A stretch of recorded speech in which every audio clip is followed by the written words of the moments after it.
Ako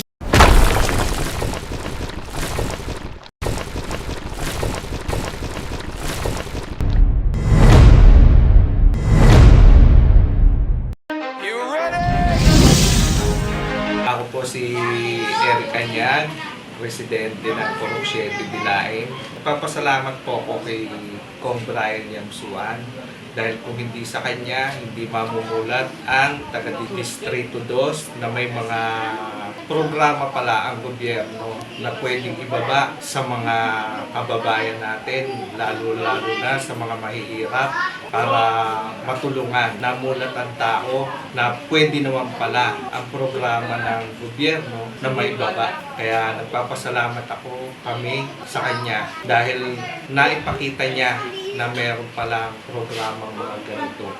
Ayun lang po at nagpapasalamat po ako sa kanya. Salamat po, Kong Brian.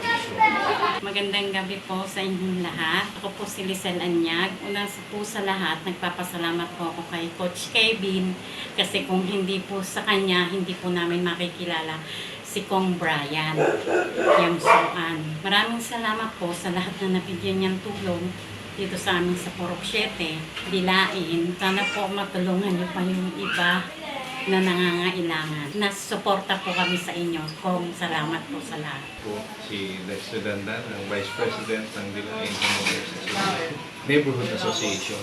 Pinamamahagi niya sa mga tao at sa mga kamiyembro ng mga asosasyon at sa bawat nasasakupan ng kanyang lugar.